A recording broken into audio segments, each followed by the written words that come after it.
আপনি নামাজে দাঁড়ান, কিন্তু মন পড়ে থাকে বাজারে, অফিসে, সোশ্যাল মিডিয়ায়। এটা কি শুধু আপনার সমস্যা? না, এটা আমাদের সবার সমস্যা। আর আজকে আমি বলবো এর সমাধান। আসসালামু আলাইকুম রহমতুল্লাহি ওয়াবারকাতুহু। প্রিয় ভাই ও বোনেরা, আজকের এই গল্পটা শুধু একটা আলোচনা নয়, এটা আমাদের সবার অন্তরের একটা সমস্যার কথা।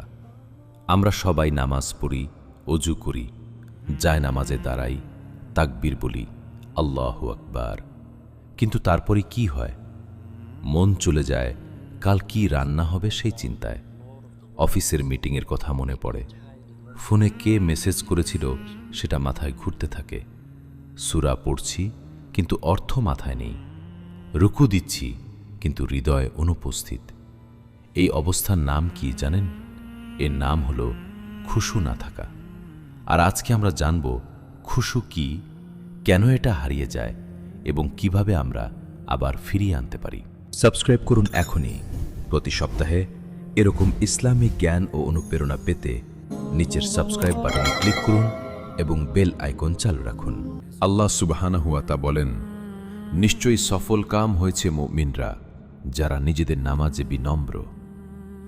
খুশু শব্দটি এসেছে আরবি থেকে, যার মানে হল অন্তরের গভীর বিনয়, আল্লাহর সামনে সম্পূর্ণ নত হওয়া।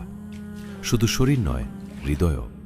শুধু মাথা নামানো নয়, আত্মাও নত করা। বিখ্যাত ইসলামিক পণ্ডিত ইমাম ইবনুল কাইম রহমাহুল্লাহ বলেছেন, খুশু হল নামাজের রূহ। রূহ ছাড়া শরীর যেমন মৃত, খুশু ছাড়া নামাজও তেমনই। কিন্তু কেন আমাদের মনোযোগ থাকে না? কেন মন পালিয়ে যায়? এর পেছনে কয়েকটি প্রধান কারণ রয়েছে। ১. দুনিয়ার চিন্তার আধিক্য।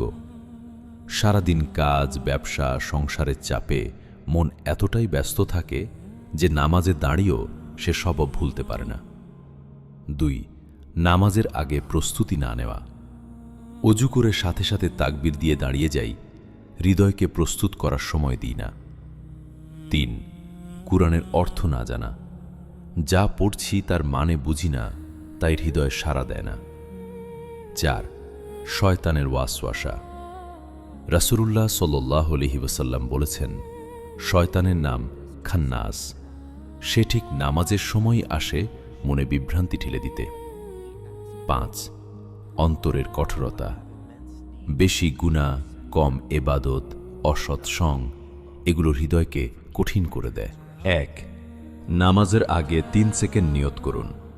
জায়নামাজে দাঁড়ানোর আগে চোখ বন্ধ করুন। ৩ সেকেন্ড মনে মনে বলুন, আমি এখন আল্লাহর সামনে দাঁড়াচ্ছি। এই একটি অভ্যাস আপনার নামাজকে সম্পূর্ণ বদলে দিতে পারে। ২. নামাজে যা পড়ছেন তার অর্থ শিখুন।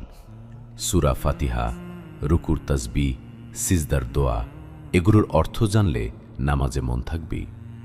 ইমাম ইবনুল কাইম বলেন, যে অর্থ বোঝে তার হৃদয় কথা বলে, যে বোঝে না তার মুখ মাত্র নড়ে।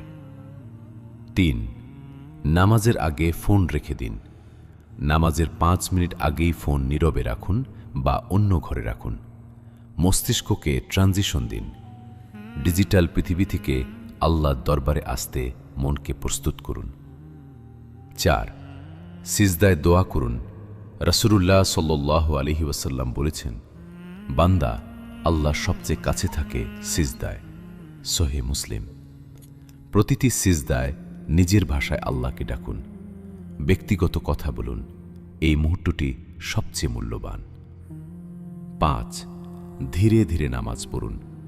তাড়াহুড়ো নামাজের সবচেয়ে বড় শত্রু। একটু ধীরে রুকু করুন। সিজদায় একটু বেশি ঠাকুন। প্রতিটি আয়াতের পর ১ মুহূর্ত থামুন।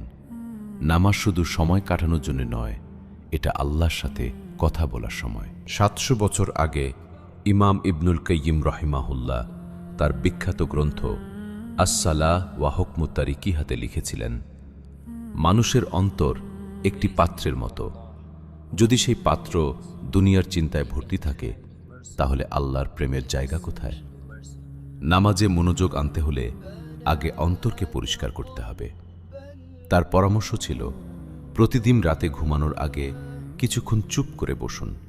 ভাবুন, আজ আল্লাহ আপনার কতটুকু নিকটে ছিলেন। এই অনুশীলন হৃদয়কে নরম করে এবং পরের দিনের নামাজকে গভীর করে। প্রিয় ভাই ও বোনেরা, নামাজ শুধু 5টি রুটিন ক্রিয়া নয়, এটা 5টি সাক্ষাৎ, আল্লাহর সাথে আমাদের সরাসরি মিলনের মুহূর্ত। প্রতিটি ফরজ নামাজে আল্লাহ আমাদের ডাকছেন।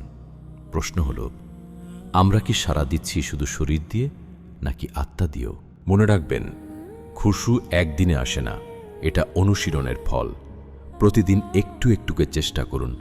আল্লাহ আপনার নিয়তকে দেখেন, শুধু পারফরমেন্স নয়। রব্বানা তাকাব্বাল মিন্না ইন্নাকা আনতাস সামিউল আলিম। হে আমাদের রব, আমাদের থেকে কবুল করুন, নিশ্চয়ই আপনি সর্বশ্রোতা, সর্বাজ্ঞা। সূরা আল বাকারা 127।